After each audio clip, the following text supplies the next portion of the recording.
తొలి ఏకాదశి అంటే ఇప్పుడే నీకే చెప్దాం పిలుద్దామని చూస్తున్నా. కూర్చుందాను. మన మొన్నటిదాకా ఎండాకాలము పండగలన్నీ లేవు కదా. ఇప్పుడు తొలి ఏకాదశి ఈ రోజు నుంచి మనకు పండుగలు మొదలవుతాయి అన్నమాట. వరుసగా ఏకాదశి తర్వాత ఇవాళ తొలి ఏకాదశి, వినాయక చవితి వింటున్నావా నాన్న? వినాయక చవితి, దసరా, దీపావళి ఏమొస్తుంది ఇప్పుడు ఆగస్టులో వినాయక చవితి, తర్వాత దసరా, తర్వాత దీపావళి, ఇలా అన్ని పండుగలు వస్తాయి అన్నమాట. ఇప్పుడు ఈరోజు ఉన్న ఏకాదశి ఏంటిదంటే శయన ఏకాదశి అని, హరివాసరం అని, పేలాల పండుగ అని పిలుస్తారు. అర్థమైందా? ఇప్పుడు మనకు మార్చి ఏప్రిల్ అన్ని పండుగలన్నీ అప్పుడు ఎండాకాలం కదా, ఏ పండుగలు ఈ రోజు నుంచి స్టార్ట్ అవుతాయి. ఒక సంవత్సరంలో 24 ఏకాదశులు వస్తాయి. వీటిలో ఆషాఢ శుద్ధ ఏకాదశిని తొలి ఏకాదశి అంటారు. ఇవాళ ఏంటిది? తొలి ఏకాదశి. తొలి ఏకాదశి అంటే ఏంటిదంటే పురాణాల ప్రకారం మహావిష్ణువు క్షీరసాగరంలో శేషతల్పంపై 4 నెలల పాటు శయనిస్తాడు.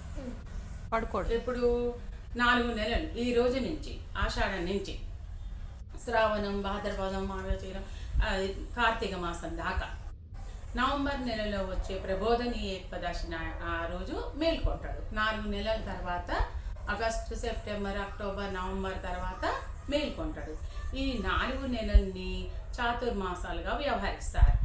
తొలి ఏకాదశి నుంచి 4 నెలల పాటు చాతుర్మాస దీక్షను ఆచరిస్తారు.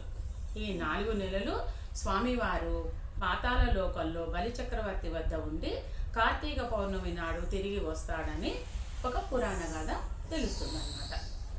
ముఖ్యంగా పూజకు పూజ, ఆరోగ్యానికి ఆరోగ్యం ఏకాదశి అంటే. ఉత్తరాయణంలో కంటే దక్షిణాయనంలో పర్వదినాలు ఎక్కువగా వస్తాయి. వాతావరణంలో మార్పులు అధికంగా సంభవించే కాలం కూడా ఇదే. కాబట్టి ఈ 4 నెలల్లో ఆరోగ్యానికి కూడా మనకు ఉపయోగపడేటట్టుగా ఏకాదశి రోజు ఉపవాసం ఉంటారన్నమాట. అయితే ఈ ముఖ్యంగా కథ ఏంటంటే కృతయుగంలో మురాసురుడు అనే రాక్షసుడు బ్రహ్మవరంతో దేవతలను, ఋషులను హింసించాడని మరొక కథ కూడా ఉంది. ఆ రాక్షసుడితో శ్రీ మహావిష్ణువు 1000 ఏళ్ళు పోరాడి అలసిపోయి ఒక గుహలో విశ్రాంతి తీసుకుంటుండగా 1000 ఏళ్ళు పోరాడిండంట. ఏ రాక్షసుడితోని? మురాసురుడు అనే రాక్షసుడితోని. ఈయనెవరు? శ్రీ మహావిష్ణువు 1000 ఏళ్ళు పోరాడి అప్పుడు విశ్రాంతి కోసం ఒక గుహలో తీసుకుంటుంటాడు విశ్రాంతి. అప్పుడు ఆయన శరీరం నుంచి ఒక కన్య ఆవిర్భవించి ఆ రాక్షసుడిని అంతం చేసిందట. 1000 ఏళ్ళు పోరాడిండు కానీ ఆయన చనిపోలే. ఈయన అలసిపోయి ఒక గుహలో విశ్రాంతి తీసుకుంటుండు. అప్పుడు ఆయన శరీరం నుంచి ఒక కన్య, అమ్మాయి, ఆ కన్య ఉద్భవించి ఆ రాక్షసుడిని అంతం చేసింది. అప్పుడు ఆ శ్రీ మహావిష్ణువు అంటే ఆ కన్యను ఏమైనా వరం కోరుకో అంటాడు.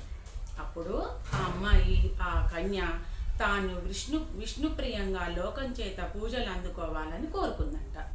నాటి నుంచి ఆమె ఏకాదశి తిథిగా వ్యవహారంలోకి వచ్చింది. అప్పటి నుంచి సాధువులు, భక్తులు ఏకాదశి వ్రతం ఆచరించి విష్ణు సాయుధ్యం పొందినట్లుగా పురాణాలు చెబుతున్నాయి. అంబరీషుడు, మాంధాత తదితర పురాణ పురుషులు ఏకాదశి వ్రతాన్ని ఆచరించినట్లు ఋషులు చెబుతున్నారు. విన్నవా? ఏకాదశి అంటే ఏందో తెలిసిందా ఇప్పుడు?